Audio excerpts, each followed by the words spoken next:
Itong mga balotang gagamitin naman sa Bangsamoro Autonomous Region in Muslim Mindanao parliamentary elections, lalagyan ng mga litrato ng mga kandidato at mga political parties. Alamin natin kung bakit sa pag-uulat ni Bombo Isa Cotoner.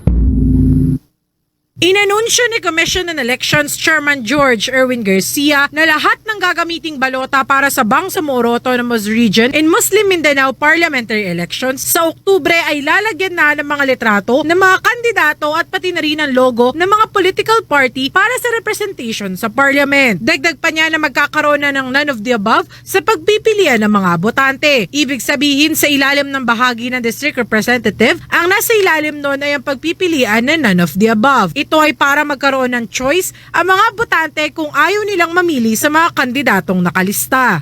Ang COMELEC talaga ay nagdesisyon na ang balota para sa Bangsamoro parliamentary election ay maglalaman na ng pictures ng mismong mga kandidato at yung mismong logo ng political party para doon sa party representation sa ating parlamento. At maglalagay din kami ng none of the above na pagpipilian. So kung halimbawa may mga pangalan ng kandidato para sa parlamento, sa district representative, sa ilalim din nun ay meron din pag-choice na none of the above. Para kahit paano, meron choice sa mga kababayan natin kung ayaw nilang pumili sa kahit na sinong mga kandidato.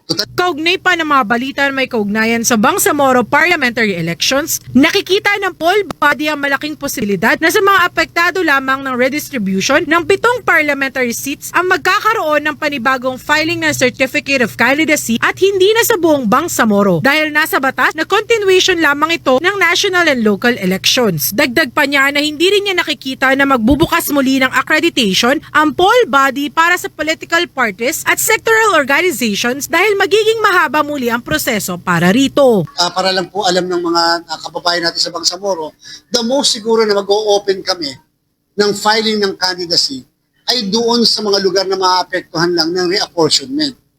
Kasi ang dating doon, bakit ka naman mag-o-open ng para sa iba kung hindi naman sila apektado? Eh hindi po ba nakalagay mismo sa batas din na ito ay continuation ng national and local elections? So technically, kung sino na yung mga pangalan na naandyan, dapat naandyan na rin. Ngayon, point, mukhang negative yung pagpapa-open ng accreditation kasi masyado mahaba po yung procedure at saka yung proceedings para sa accreditation na ganyan.